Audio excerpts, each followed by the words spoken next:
Hi, everybody. Good afternoon. Hello.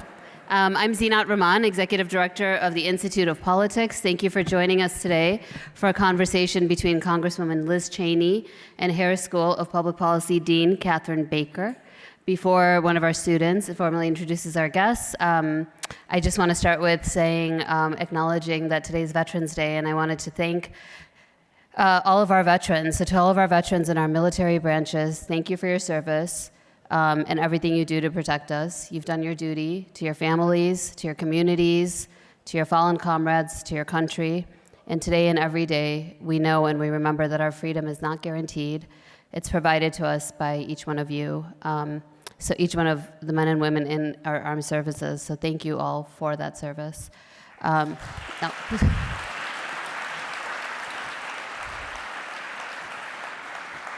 I want to mention a couple of upcoming events. On Monday, David Axelrod will moderate a discussion about the midterm elections, which will feature CNN political director David Chalian, Nsé Ufot, the former chief executive officer of the New Georgia Project, and IOP Pritzker Fellow Laura Dove, who served as secretary for the majority under Senator Mitch McConnell.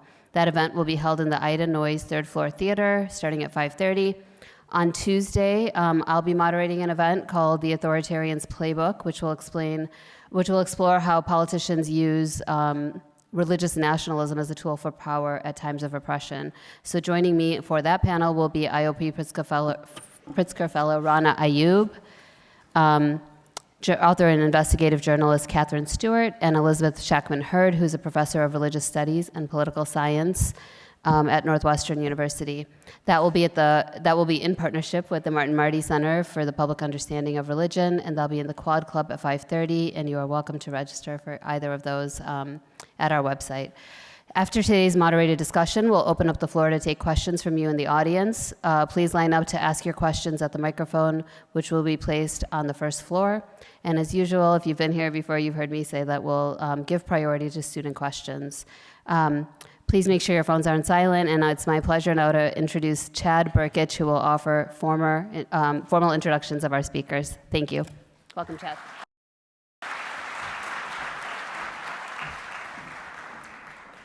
Hello, everyone, and welcome to the IOP Speaker Series. Today, we have In Conversation with Representative Liz Cheney. My name is Chad Burkich. I am a third-year math major at the college.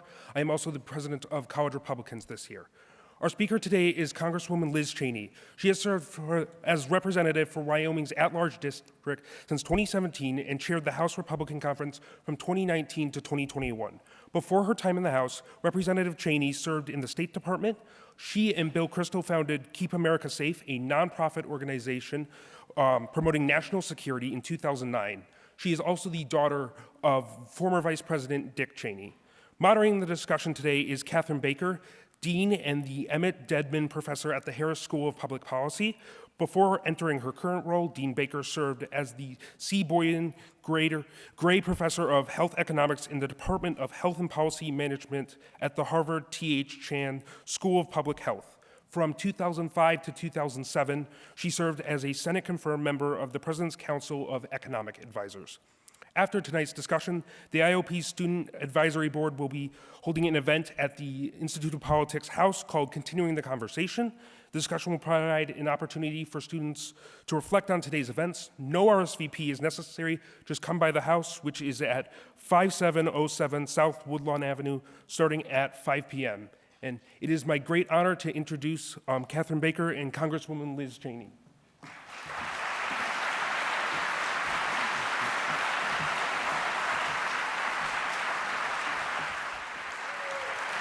Thank you. Thank you all. Thank you. Thank you very much. Thank you. Thank you. Thank you. Thank you all. Thank you. Thank you very much. Thank you. Thank you. Thank you. I join the audience in being so excited to have the chance to talk with you, and there's a lot going on in the world. There is, exactly. So let me start by asking you some questions about what just happened in this week's election. You know, I think there was an expectation that there would be a bigger sweep for the Republican Party than there was.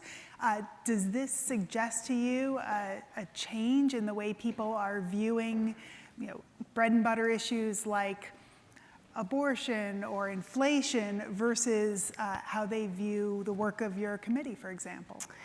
Well, I think, first of all, just let me echo what our speakers have said about wonderful to be here on Veterans Day and have the chance to thank everyone in our audience who served our nation for the fundamental defense of our freedoms. So thank you, and wonderful to be back at Chicago. Always. I spent many happy hours at the Oriental Institute just across the street. You could take 2 classes when I was at the law school, outside the law school for credit, and I took Egyptian archaeology classes for both of those and loved it. So anyway, it's wonderful to be back. And look, I think in terms of the election, the fact that we are here on Friday and we do not know which party is going to control the House or the Senate tells you a lot about defying expectations. I think about the extent to which it was a victory for Team Normal. I think you saw many candidates who were reflecting sort of the election denialism of President Trump rejected. Not all of them, and some races are still left to be called, but I think it was a really important and frankly hopeful outcome for democracy. So it sounds like you're left feeling optimistic about the future of democracy. Can you make me feel better? Well, look, I mean, I think we have a long way to go, and we certainly have a threat that we have never faced before in our country in terms of a former president who tried to overturn an election, tried to prevent the peaceful transfer of power, and who still is saying things that he knows caused violence on the 6th, and for whom there's still tremendous loyalty inside the Republican Party. And I think it's a dangerous moment. We have a lot to do, but I think that the outcome this week was certainly a step in the right direction, and a very important step in the right direction. So given the fact that election deniers did not fare very well this week, do you feel like Trump's influence over the Republican Party is waning, or is it, if he announces, do you think he'll be a likely nominee? Look, I think that, my view obviously was after January 6th, the party should clearly have said that is a line that can't be crossed, and should clearly have said, we're not going to be in a position where we're embracing insurrection or excusing it or whitewashing it. And so, I thought that was obvious, and certainly most elected officials in my party did not do that. People talk about Donald Trump these days as the biggest loser. And I think that's true if you look at the record from 2018, from 2020, from the special election in 2021, from 2022. So I think that's an important point. I also think, though, that as a party, we need to be clear that we should not be embracing him even if he were a winner, because what he's doing and what he advocates is so dangerous. And it does seem like a fair number of stalwart supporters of the past turned away from President Trump with this week's election results. But there were a lot of people who started off repudiating election deniers who eventually came around to supporting them. Do you feel like there's a stiff enough spine in the party to stand up against future insurrections, or are we worried about January 6th, 2025? No, we definitely need stiffer spines. I mean, that's for sure. And I think that elected officials need to understand that words matter.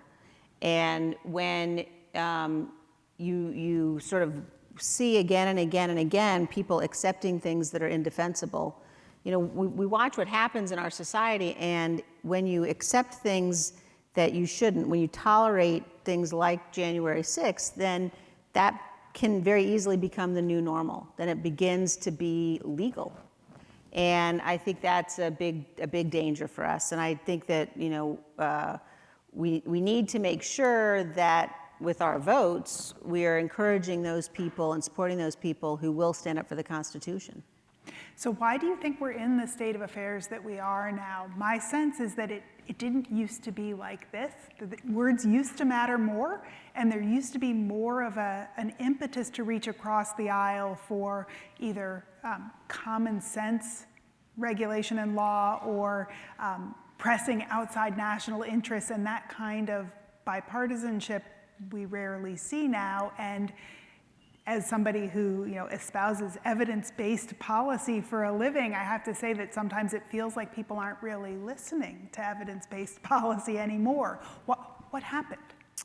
Well, I think it's a complicated question, and I think here in Illinois, for example, anybody who hasn't been to the Abraham Lincoln Museum in Springfield should go. And there's an exhibit there that is very memorable because it's an exhibit where they flash sort of holograms on the walls of people in 19th century clothes. And as you walk through the exhibit, they're yelling things at you that they wrote to Abraham Lincoln. And they're really horrible. And so it's very impactful because you walk through and you realize, that it is not obviously sort of everybody in the past, and the horrific tragedy of our Civil War is certainly the worst example of this. But so we've had periods of time before where there was obviously vitriol and toxicity, and you can't say, well, it was always better. But I do think that we came through a period of time where, certainly when my dad was in Congress, and part of this was the families all moved to Washington during the school year, and so when you're face to face with people, when the families spend time together, it makes it much more difficult to get into these partisan battles where you say horrible things about each other. I think social media has made that much easier, and that level of toxicity is dangerous for a republic. And the lie about the election, that's a toxin in our system, in our blood system as a republic. And so I do think part of it is individual responsibility. Everybody has got to be in a position where we're taking responsibility for how we treat each other and for engaging based on substance and policy differences and avoiding sort of the reflexive partisanship that can be dangerous at this moment. Well, the January 6th Special Committee is obviously one of the mechanisms for reckoning with what happened, and I would imagine one of the goals is to prevent it from happening again, but what are you hoping the end product of the committee is? What are you hoping that we all take away, and what will we have to hold in our hands at the end of the year? Well, I think a number of things. First of all, we are working on a report that's based on the evidence that we put forward in our hearings, as well as additional evidence.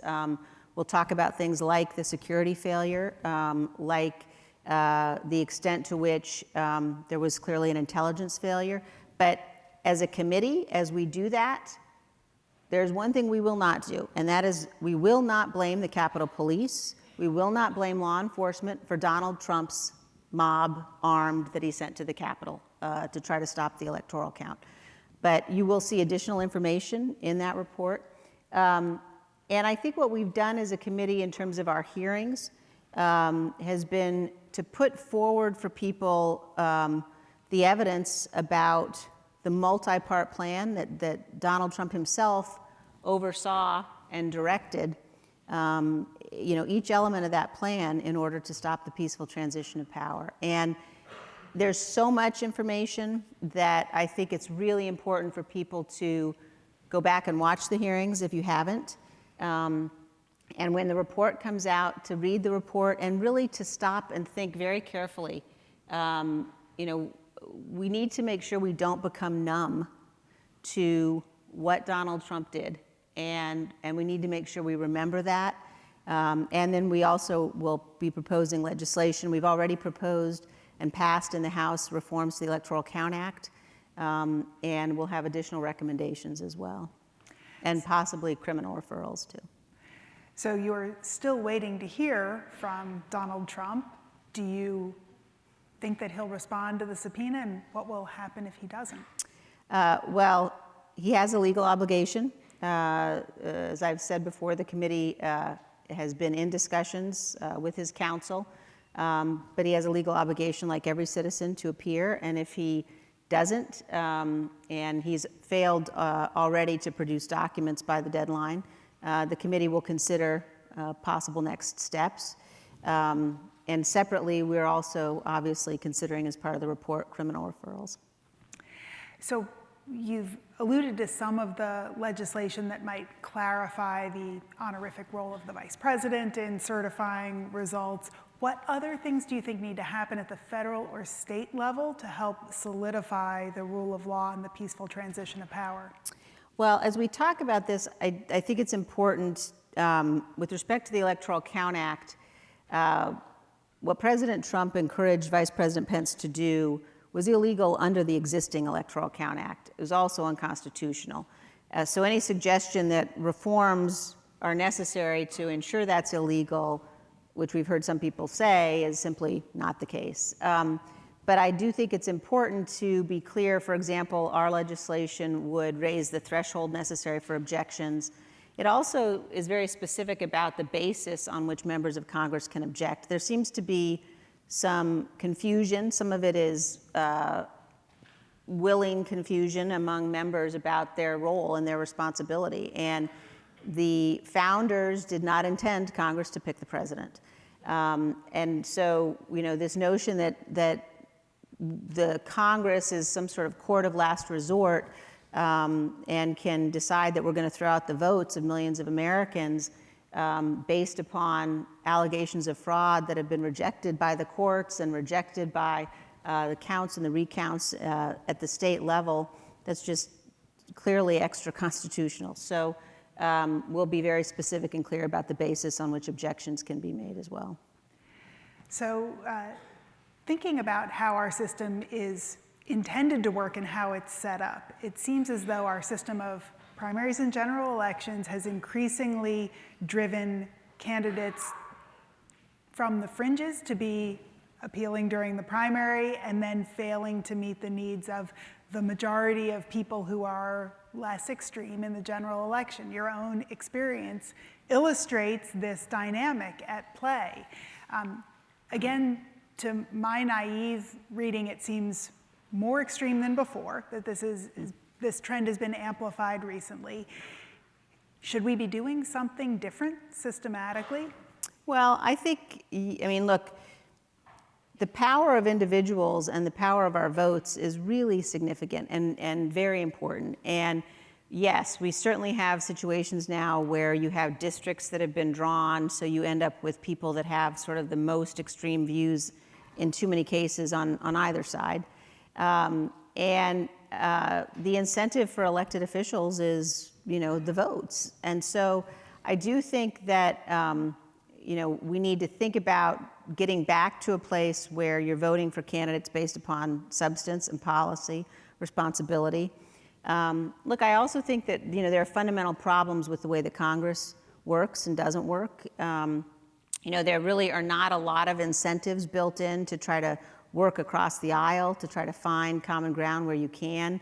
It's sort of, constant campaigning and elections. And I think that, what we're seeing now as a result of the fact that we don't know who's going to be in the majority is particularly churn on the Republican side.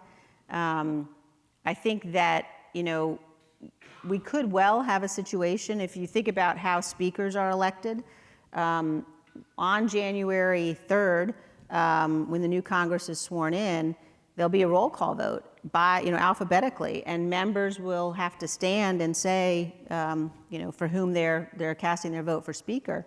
And you could imagine a situation in our current environment where members at the beginning of the alphabet say Donald Trump. You don't have to be a member of the House to be speaker. And if people on the Republican side start standing up and saying Donald Trump, you could have an impact where many people say that, and where Donald Trump will begin to view that as some sort of a loyalty test. That's the power that he is holding right now over Kevin McCarthy and over a number of members in the leadership of the Republican caucus. So there are implications for governing of this kind of slim majority of Republicans in the House that is currently forecast. Kevin McCarthy has been pretty single-minded in his pursuit of that speaker role. How do you see his ability to implement an agenda in a very slim majority governed by some of the fringe elements of his own party? Well, first he has to get the majority, which is not clear that's happened. Second, he has to get elected speaker, and I think Donald Trump may be his biggest obstacle to doing that. And then, look, I think that in the Republican Party in the House today, you have members who are very extreme. You certainly have people who are on the far left on the Democratic side, but our extreme members are going to be in a position where they can actually run things.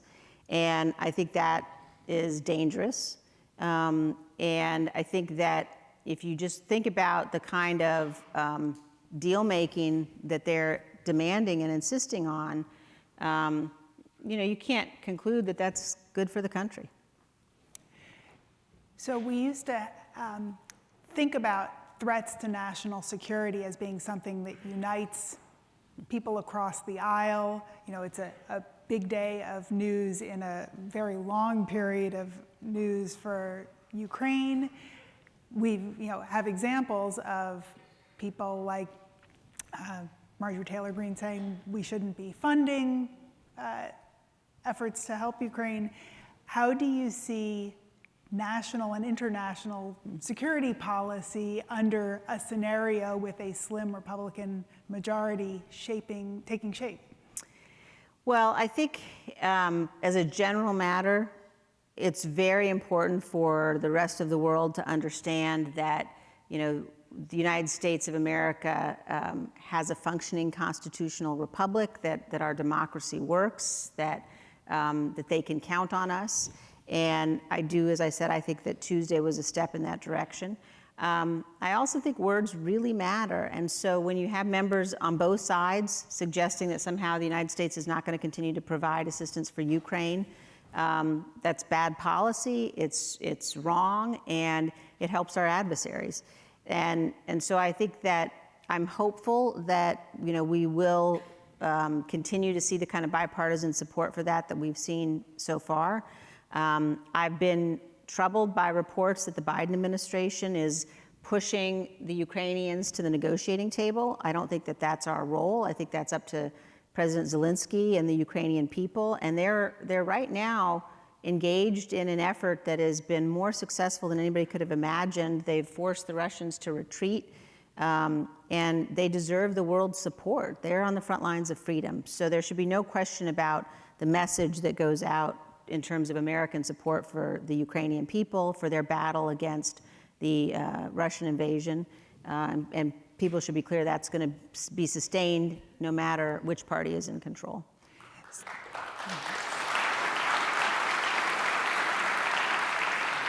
So do you see promising examples of individuals reaching across the aisle now to push that kind of unified front? I think so on Ukraine, certainly. I think it's been a real bright spot of bipartisan support, and certainly of international support for the Ukrainian people. And I think that obviously the Select Committee demonstrates that as well. I think it's been an education for each one of us on the Select Committee to have the chance to spend time working with people that we hadn't before. And it's been a really good lesson about being able to say, yeah, we disagree a lot on a lot of things, but we all as Americans can come together when it comes to the Constitution. And we also can have disagreements and discussions where we have debates that are civil. And I think people expect that, they should demand that. And we who our elected officials ought to conduct ourselves in a way that's worthy of that. So your own leadership role in the Republican Party used to involve, characterizing the loyal opponents in the Democratic Party as people that you really disagreed with, and you were responsible for a lot of that rhetoric. Have your own views changed through your experience with colleagues on the Select Committee or through the things that have transpired over the last couple of years? Yeah, I think certainly, I mean, look, I think if you asked any elected official if they were being honest with you, they would say, and I certainly feel this way, absolutely, I have engaged in partisan politics in ways that, like, if I could take back some tweets, I would. That's a problem with tweets. Well, Twitter has other problems these days too, but. We'll get back to that, yeah. So look, and I really believe in, I think, everybody believes in really vigorous debate, and we ought to have vigorous policy debates.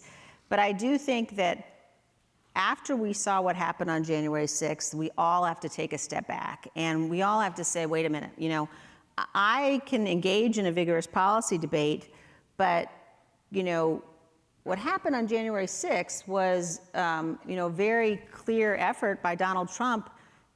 In many ways, people believed him. They believed what he was saying was true, and he took people's patriotism in many cases and he launched it, as an attack against the Capitol.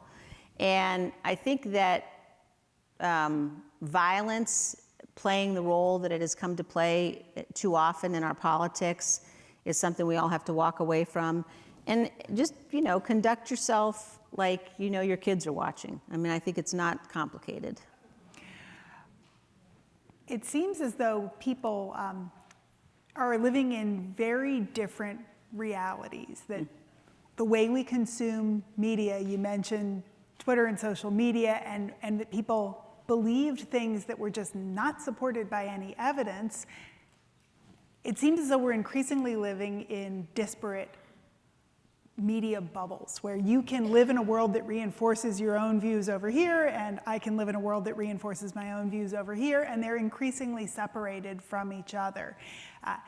Do you have any thoughts about what we should be doing as a matter of public policy to help bridge that and to help make it hard to propagate a falsehood on the American people? Yeah, it's a very important point, and it's very complicated. I think that it's certainly true that, we end up in these silos and we only get in information from people that agree with us.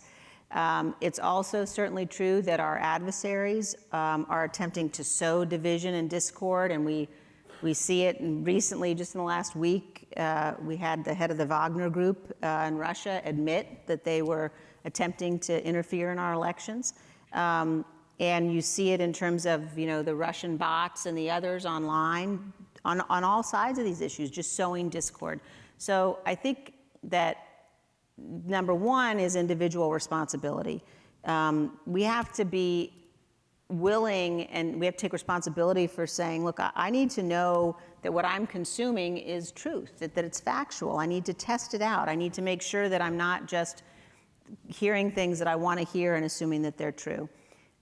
We also have to figure out what the rules of the road are for social media companies. And I don't mean, repealing Section 230.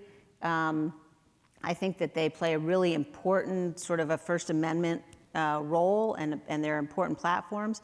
But I think there has to be responsibility for things like the algorithms. And if the social media companies have algorithms that drive people to more and more radical places, I think they need to be accountable for that and responsible for it. So I think our laws haven't caught up with the role that social media is playing in our lives. And I just think that, when you hear that the leaders of these social media companies don't let their children on these platforms, that really tells you everything you need to know.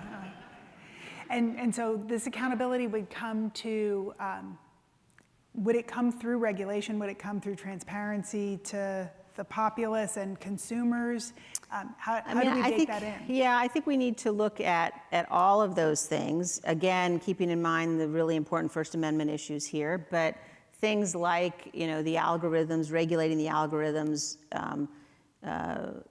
ensuring that, liability protections don't extend if you've got algorithms, as an example, that drive people to terrorist financing sites, the companies have to be responsible for that. And I think that there's a role for Congress in deciding, what other very radical places and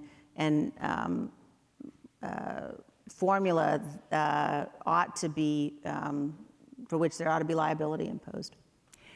I want to pick up on another thread you mentioned in terms of the role of gerrymandering in creating primaries that generate fringe candidates on both sides, and what you see as a public policy mechanism to address increasingly gerrymandered districts in lots of different states.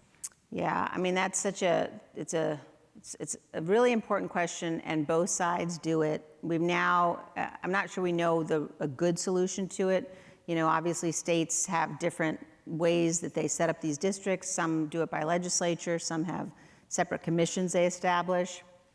I don't know that you could look at one solution or the other and say that works better. I suppose it really, at the end of the day, it comes down to candidates. And the gerrymandered districts, the drawn districts, they don't always work the way that people think they're going to work. So I think, at the end of the day, people are they're going to elect, and they have the right to elect who they want to. We need to make sure there are really good candidates so people have choices. I think we need to make sure that we're educated about how Congress really works. When you have Congress functioning where we get pieces of legislation that are, $1 trillion, and we have an hour of debate because there's no committee process, there's no markup, it comes out of sort of leadership on both sides. That's not how Congress ought to operate. And we've been trending in that direction, away from committee work, more towards leadership making those decisions, really since Newt Gingrich instituted that. And I think we need to reverse that and really go back to kind of a regular order legislative process. You went out and stumped this cycle for a few Democratic candidates, who were in races against election deniers, and there were some real victories there, as we've said. That must have been a little surprising to you, as well as everybody else, that's where you ended up. Yeah. But do you see a place for people like you in the Republican Party going forward? I hope so. Most of my career was outside of Congress. And so as I think about Congress and I think about the people who I respect, I do think about it from the context of if we weren't in Congress, who are the people that I would really, be able to work with? Who are the people that I know are doing the right thing? And when I looked at that list, there's a group of women. I serve with most of them on the Armed Services Committee. And Abigail Spanberger, who's a former CIA officer. But these are women I don't agree with on a lot of issues, but I trust them. And I know, look, they're going to do the right thing, and they're going to be prepared, and they're going to do their homework. They care about their constituents. They care about the country. And we need that level of competence. And so in the case of Abigail Spanberger and Alyssa Slotkin, they were also running against opponents who had, in one form or another, embraced the big lie. And Abigail Spanberger's opponent had said January 6th was just the exercise of First Amendment rights. And so those were not tough decisions to make.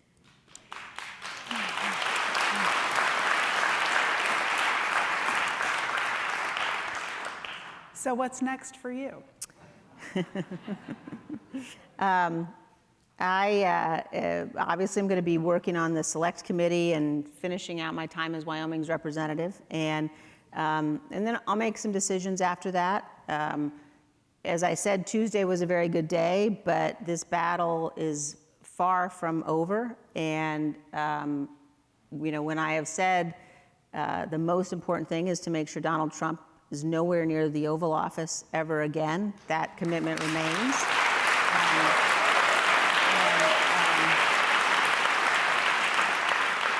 So I'm going to do whatever I need to do to make sure that that's the case.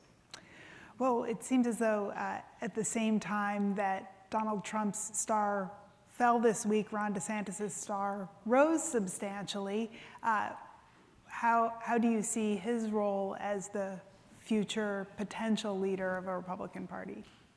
I think that the Republican Party has a lot of future potential leaders.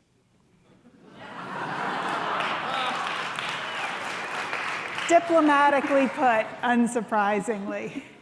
So we're going to turn shortly to audience questions, so you can get your questions ready. But before I do, I want to ask, there are a lot of people here who would like to make a difference in politics and public policy.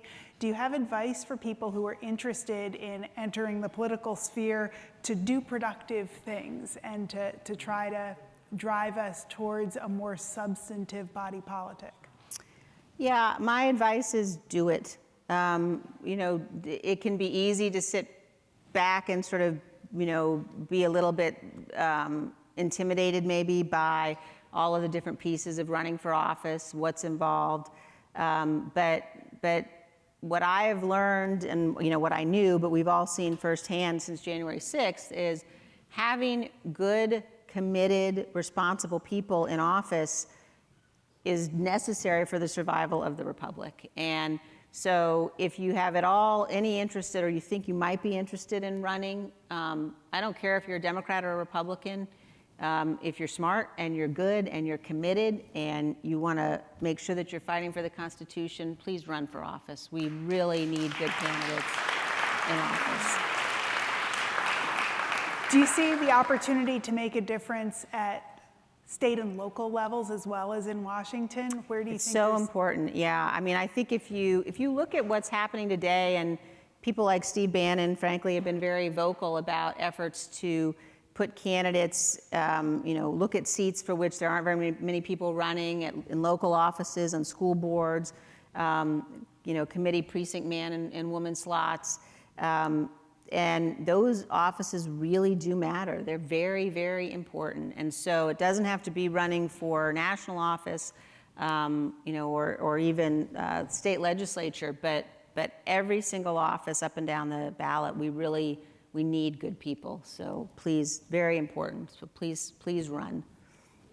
Well, with that call to action, we'll turn to the microphones to ask questions. I'm going to remind everyone there are a lot of people who'd like to ask questions, so please keep your questions brief. Questions should end with a question mark. Rhetorical questions have a place in class, but not here.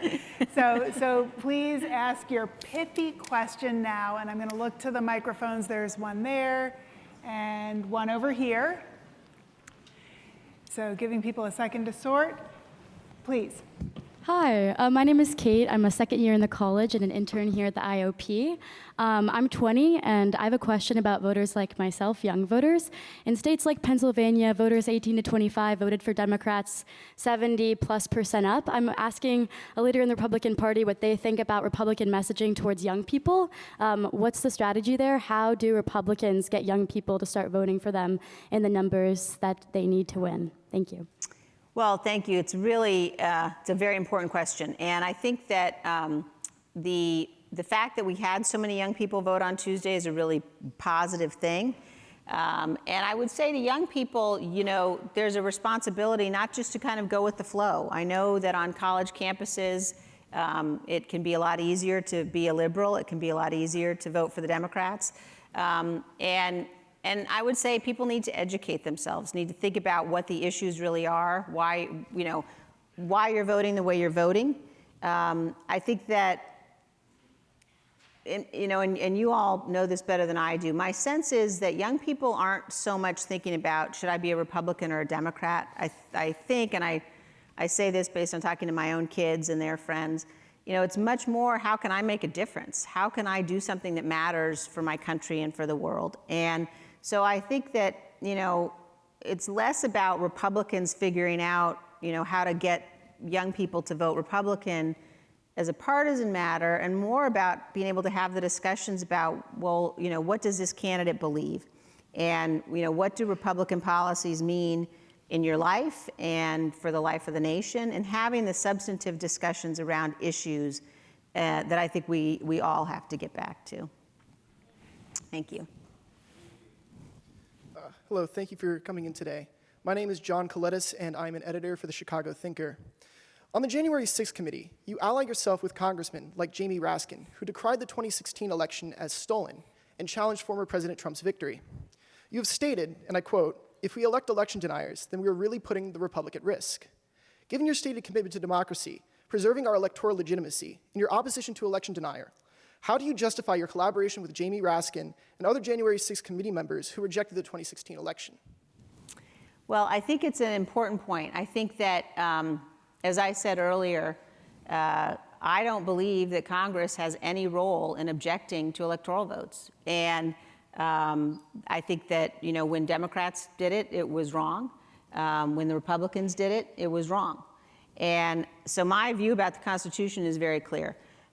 With respect to that committee, I think your question is mostly about sort of is the committee partisan? And I have to tell you that it's the most nonpartisan committee I've ever served on. And it is a committee where, look, we don't agree on everything. You mentioned Jamie Raskin, who's become a very good friend of mine. Jamie thinks we should abolish the Electoral College. I think that's wrong. And so there are a lot of issues, even outside the committee, that we don't agree on. But we agree on the most important thing. And when I see my fellow Republicans and my fellow conservatives who tried to prevent the investigation of the attack, who all knew in the days just after the 6th, and they all said so, this was wrong. Kevin McCarthy said Donald Trump bears responsibility. They all knew it was wrong. And then slowly it became too uncomfortable. And so the effort started to whitewash what happened and not to investigate. I mean, just think about that. The attack on this committee is that we're partisan. Well, the very first thing that was proposed by Kevin McCarthy, which was a bipartisan commission. We then negotiated with the Democrats. We said to the Democrats, all right, we're going to have a bipartisan commission. These are the terms. We want every member not to be a sitting member of Congress. We want equal numbers of Democrats and Republicans. We want equal subpoena power, equal division in the staff among Democrats and Republicans. And you know what the Democrats said to us? Done. You got it. And you know what Kevin McCarthy did? He said, never mind, I'm walking away. And he pulled his support from that bipartisan commission. Then it passed the House anyway. 35 Republicans voted for it. It went over to the Senate, and Mitch McConnell killed it in the Senate. So then you're in a situation where you say to yourself, all right, the bipartisan commission has now been killed. How could we as a Congress decide we're not going to investigate this attack? And so Speaker Pelosi said, all right, we're going to put forward a resolution. The resolution passed, created the committee. Speaker McCarthy named 5 Republicans to the committee, 2 of whom were totally unfit for service on this committee. And Speaker Pelosi said that. She asked me if I agreed with her before she said it. I said, yes, I do agree with you. So she rejected 2 of his 5, and then Kevin McCarthy pulled all of his 5. So it cannot be that we can't investigate the worst attack on the Capitol since the War of 1812 because the minority leader decided that he was going to walk away from the investigation. And everybody should ask themselves, it's not complicated. Just think for a minute. Why don't the Republicans want the attack of January 6th investigated? Just ask that question. So I am very proud of the work of this committee and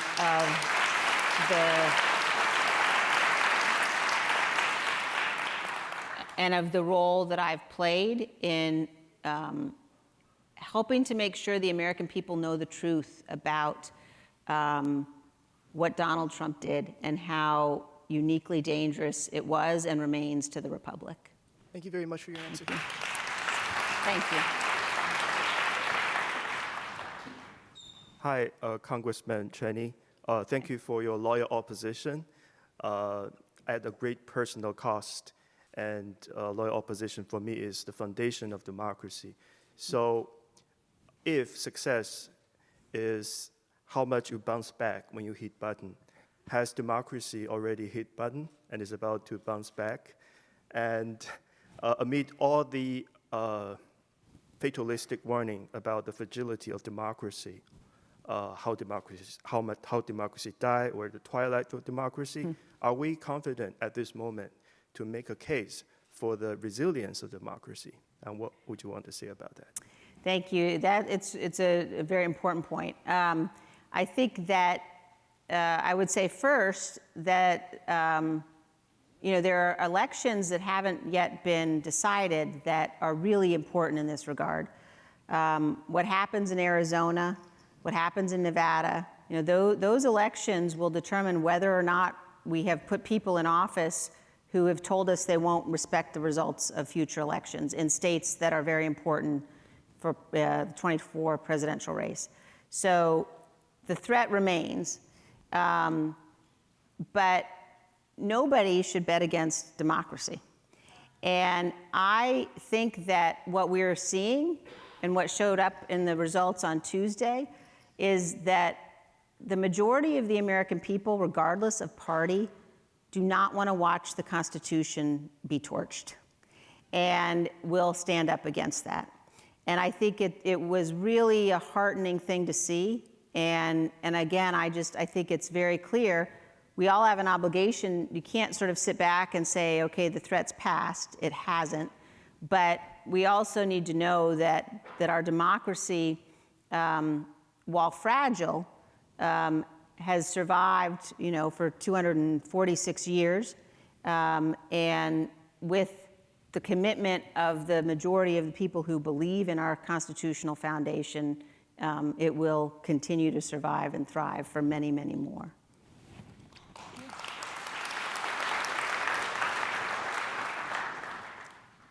First of all, it's an honor to speak with you. Thank you so much for sharing your time with us. I'm Lucy.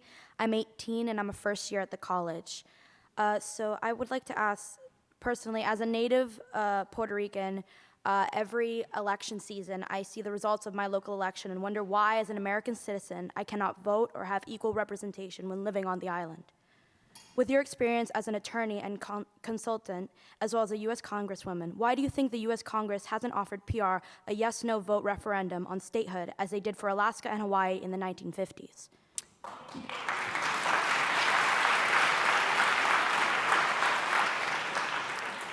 They should, and I believe that Puerto Rico should be a state.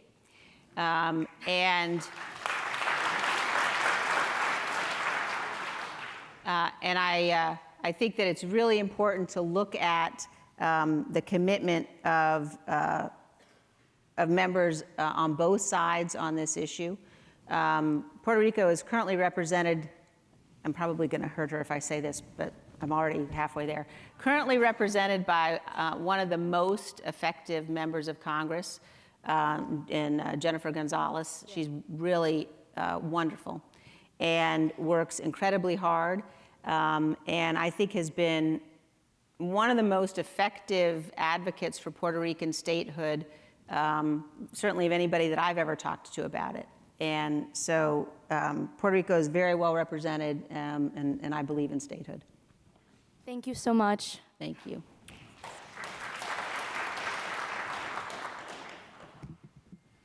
Good afternoon. Good afternoon, Congresswoman Cheney. Thank you for being here. My name is Arthur Long, and I'm a third year in the college. You've said in the past that you're a classical Republican, a defender of limited, accountable government, and that your goal is to defend democracy. Surely democracy means that we, the people of the United States, are the ones who choose who will sit in the Oval Office.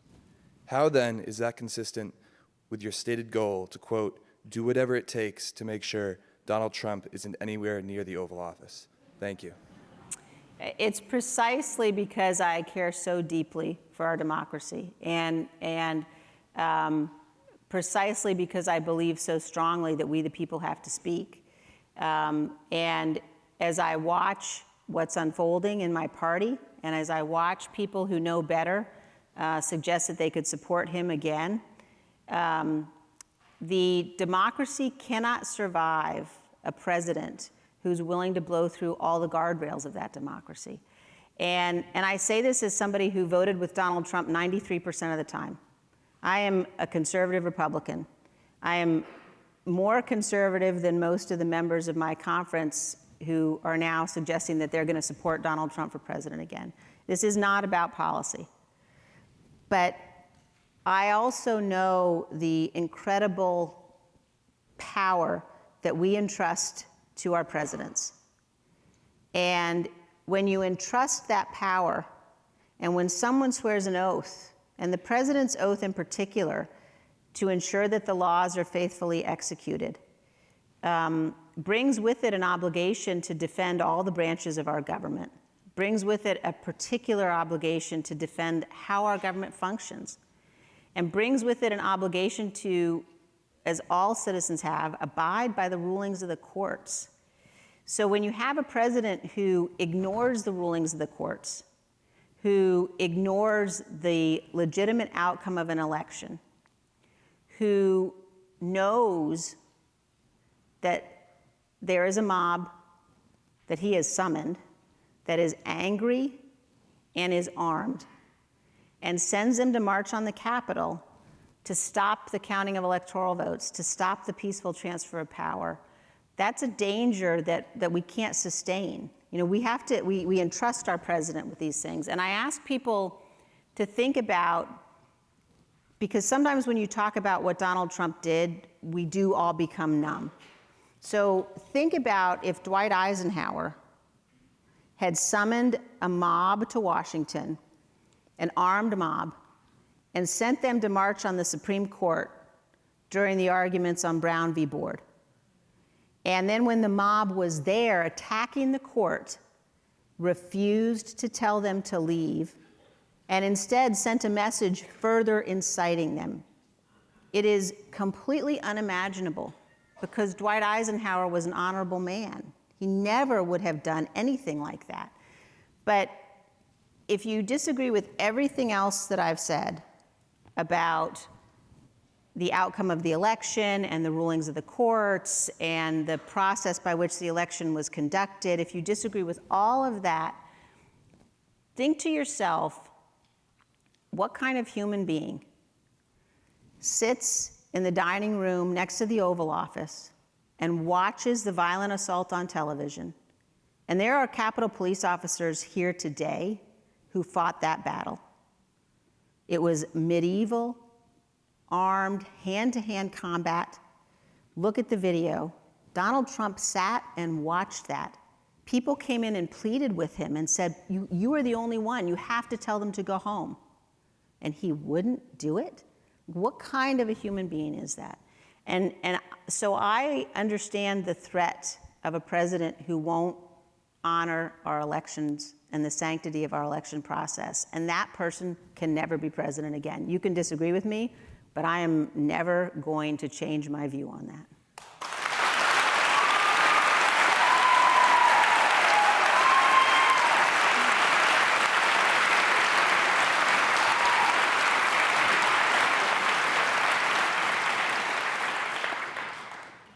Good afternoon, Congresswoman. My name is Christopher Phillips, and I'm a second year at the college.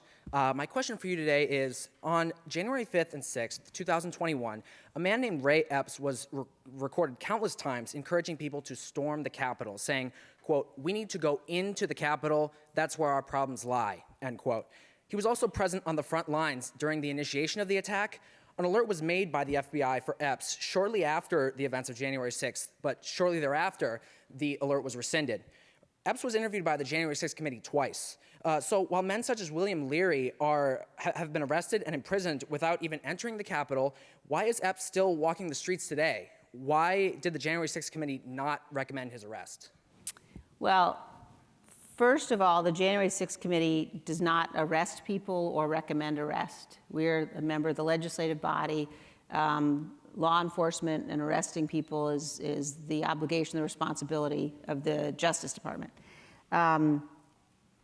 The conspiracy theory about Ray Epps is just a lie. It's just not true. There's a conspiracy theory. Obviously, I've seen it out there, and it's one of those pieces of what we've seen around January 6th that is pushed by people that want to suggest that this attack was something other than what it really was. So I can tell you that the committee has interviewed Mr. Epps. The Justice Department has been very clear that Mr. Epps has no connection to being under their employment, did not on January 6th. They've done everything possible, as has the committee, to put to rest this conspiracy theory. And in fact, I think Mr. Epps's life, has really, he's faced tremendous threat. His family has faced tremendous threat because of this lie. And I would ask, this goes back to the question about what do we do about social media. And I think that it's just incredibly important to question conspiracy theories like this, because the conspiracy theories are being pushed and promoted, and it's disinformation. It's just simply not true. And I think it's really important for people to question why these conspiracy theories are out there. And I hope you've watched our hearings. And I think that if you watch the hearings, go back and watch the summaries of the hearings, it's very clear that there was a premeditated plan by Donald Trump to declare victory no matter what the outcome was. He then corruptly attempted to pressure state officials to change the outcome in their states. He, attempted corruptly to change the leadership at the Department of Justice, because the Department of Justice was telling him there is not fraud here sufficient to overturn the election. He didn't like that answer. He went to find people who would give him the answer he wanted. His own campaign was telling him that. His White House counsel was telling him that. He attempted to corruptly pressure the vice president. And then he summoned the mob and sent him to the Capitol and didn't tell him to stand down. So I think that all of those pieces, and I would also just, another important point about our hearings is the vast majority of the witnesses, if you don't like my view of Donald Trump or you don't believe me, the vast majority of our witnesses are Republicans. They're people that he appointed or people in his own family who've come forward and testified about what was happening in that period of time. And it's really important to watch those and ask yourself what really happened here and how can we protect ourselves. Thank you. Hi, Congresswoman Cheney. I'm Mitch Robson with the Chicago Thinker, and thank you so much for being here. I wanted to ask, in an effort to win your primary, you put out a campaign ad featuring your father, former Vice President Dick Cheney, who, in his condemnation of former President Donald Trump, said that, quote, "a real man wouldn't lie to his supporters." Now, as many will recall, your father stated as unequivocal truth narratives that at the time were discredited or disputed by U.S. intelligence to justify a bloody war with Iraq, whether, a war that killed hundreds of thousands more than the undoubtedly awful storming of the Capitol, whether it was claiming that 9/11 hijacker Mohammed Atta met with Iraqi intelligence in Prague, that Saddam Hussein had an established operational relationship with al-Qaeda, or that Hussein possessed weapons of mass destruction. And the revelation of the falsity of these narratives led public trust in government to plummet. So how do you respond to those who believe your father's actions during his tenure as vice president eroded this trust that he holds so highly? They're wrong.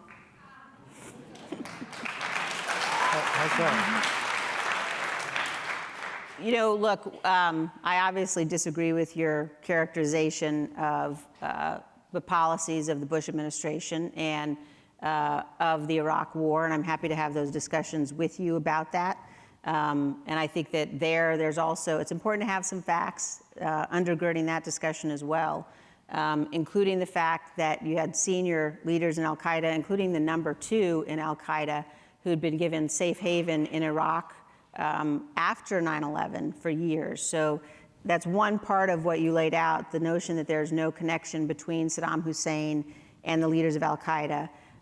The extent to which Saddam Hussein violated multiple, I can't remember the number now, 12 or 13 United Nations National Security Council resolutions. The extent to which it was very clear, despite efforts since then to change the narrative, that there were in fact connections between Saddam and Al-Qaeda. And certainly, I can go on and on again about your characterization of the policy. I would say that there's a big difference between debates about policy, which we have to have in a democracy, and a president who, and think about this, Donald Trump knew more than probably just about any other American about the results of the election. And one of the most important pieces of our hearings is a comparison that we put together that you'll see in the report as well that shows specific allegations Donald Trump was making, whether it was about the suitcases in Georgia or about ballot dumps in Antrim County. Specific allegations, testimony by his attorney general, his deputy attorney general, his campaign manager, telling him those are not true, along with dates, and then Donald Trump says them again. So time and time again, Dominion voting machines, time and time again, he's shown the evidence, he's shown that it isn't true, and he goes out and he says it again. And one of the things that's been interesting is that as the Select Committee has aired our hearings, it's clear that people in the Justice Department who were telling Donald Trump, this isn't true, this is not true, they didn't know that people in his campaign were telling him the same thing. But they were all telling him it's not true. So it's not true, and 61 out of 62 courts, including many with judges that he appointed, told him, look, no, there's no evidence, I'm not going to throw out the votes, you're making these claims of fraud.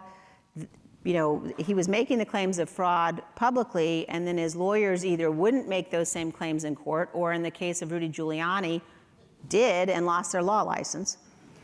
So, he went through every single process in our system, and he had the right to do that up until the courts ruled, and up until December 14th.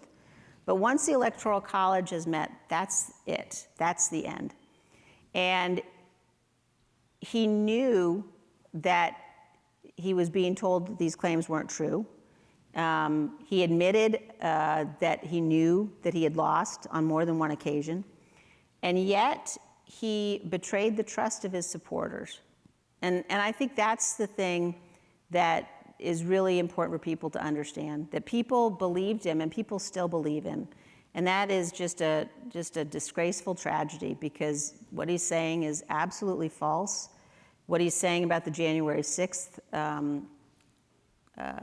committee, what he's saying about the people that have been jailed because of January 6th. I mean, let me think about this. We have people who have pled guilty to seditious conspiracy. That's not the January 6th committee saying people committed seditious conspiracy. That's not the Justice Department saying it. It's individuals who said, yeah, I'm guilty. I'm pleading guilty to seditious conspiracy, which means, among other things, an attempt to use violence to overthrow the government of the United States of America. That is the worst thing. So I think it's really important to separate out policy disputes and disagreements from a president who's attempting to undermine the Constitution.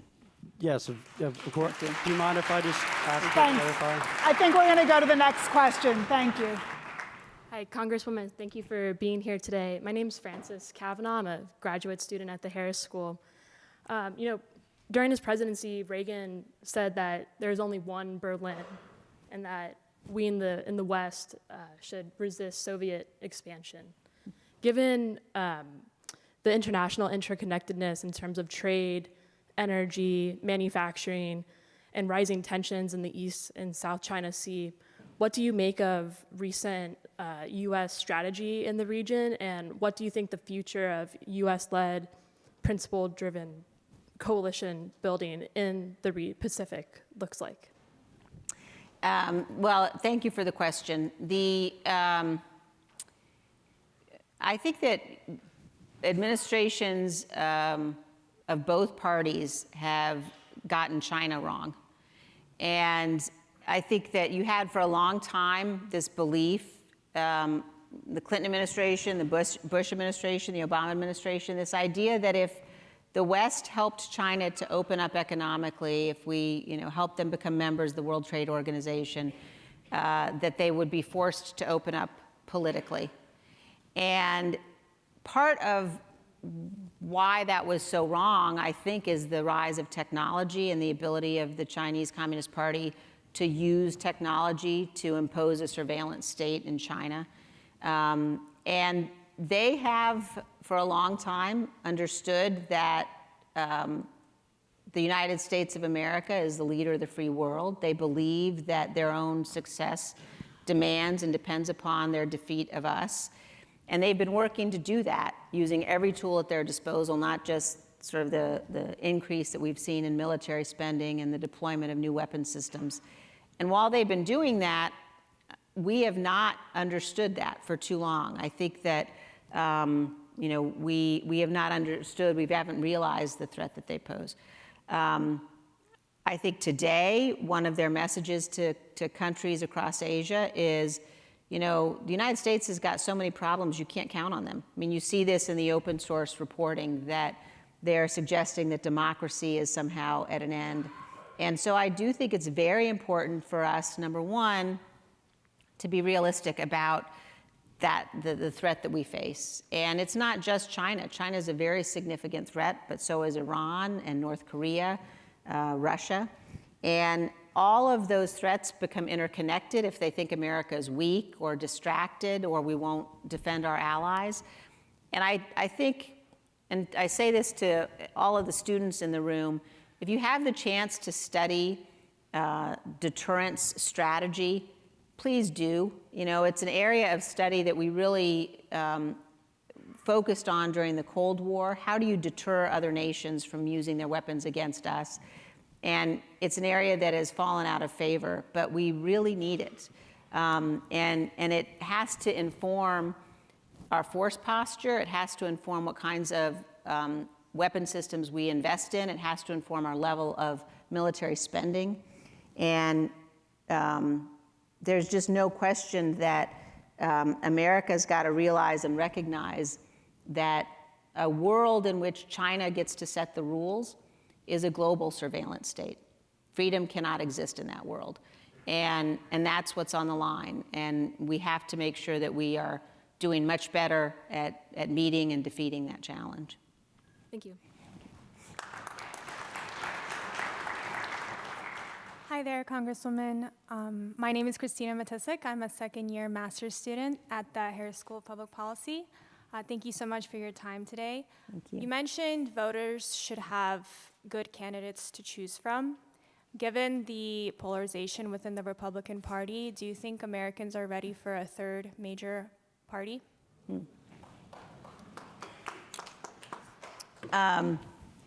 Well, I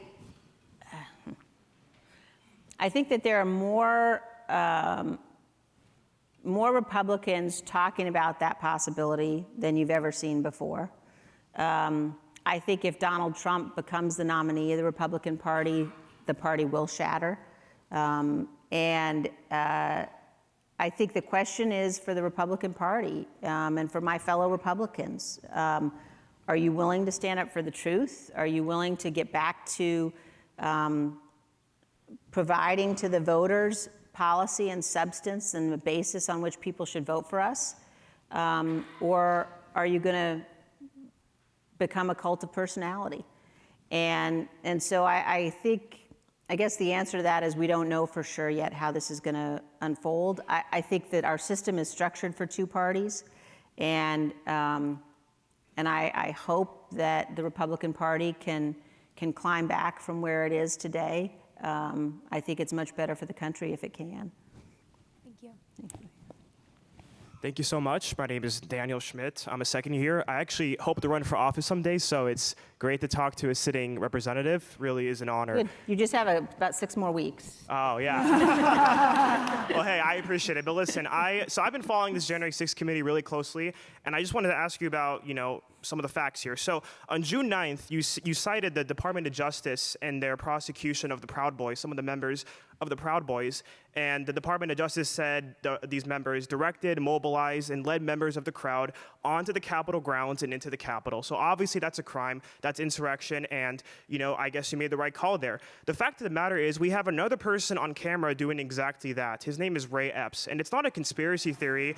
The New York Times shows him saying, quote, we need to go into the Capitol. I'm going to pick it out there. I'm going to put it out there. I'm probably going to go to jail. Tomorrow we need to go into the Capitol. That's not a conspiracy theorist. We have an actual insurrectionist on tape, and yet he's escaped prosecution. So let me just ask you right here, do you demand the prosecution of Ray Epps? He's an actual insurrectionist on tape. Do you demand his prosecution? Let me answer the question, because I think there's some confusion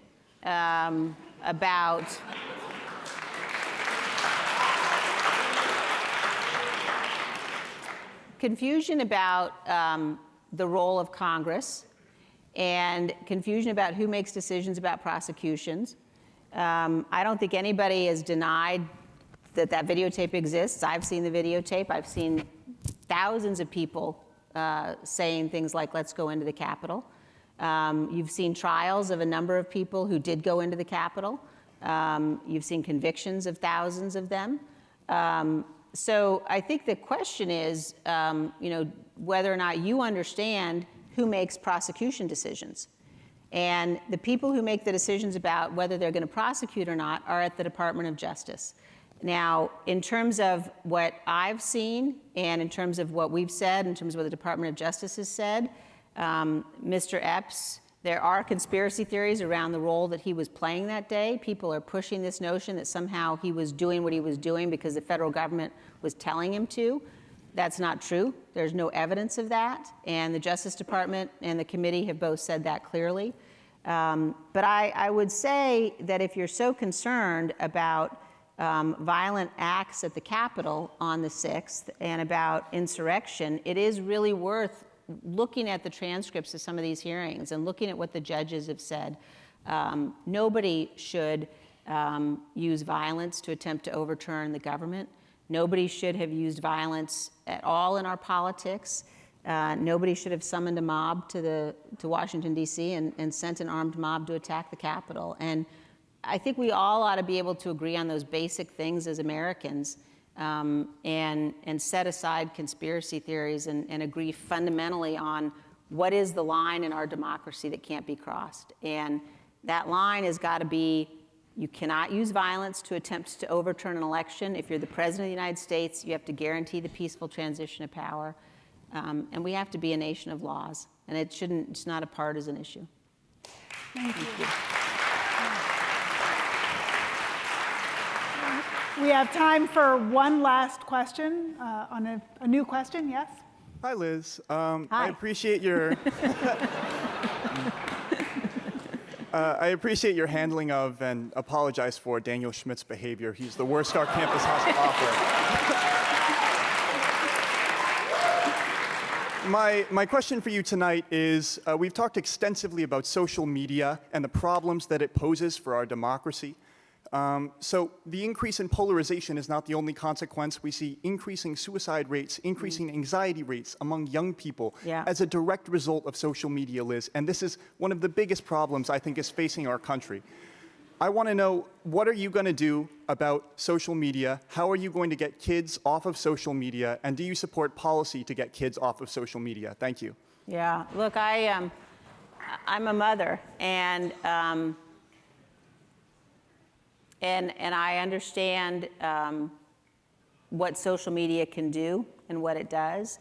And I understand the stresses and the pressures that young people face today in our society.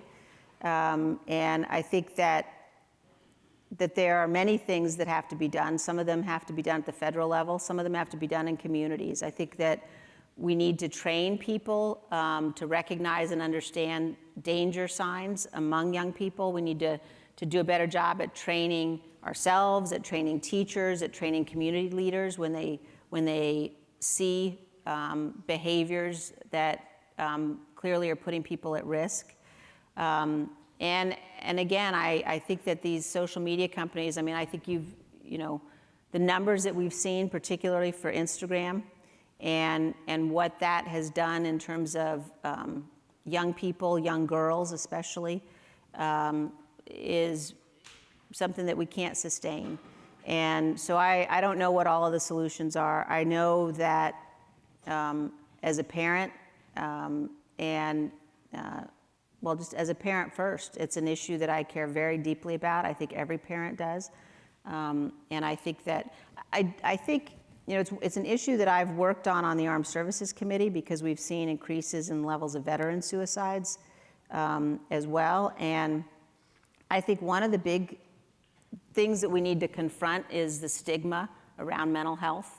I think there are too often veterans who are afraid of seeking help because they think it will show up in their record and it'll be detrimental.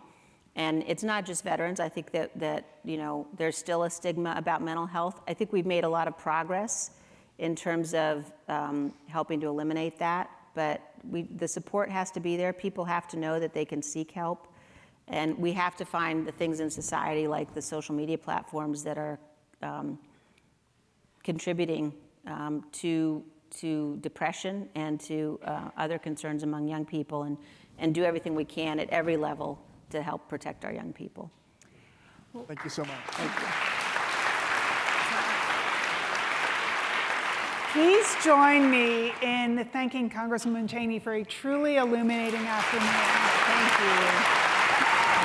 Thank you very much. Thank you. Thank you so much. Thank you.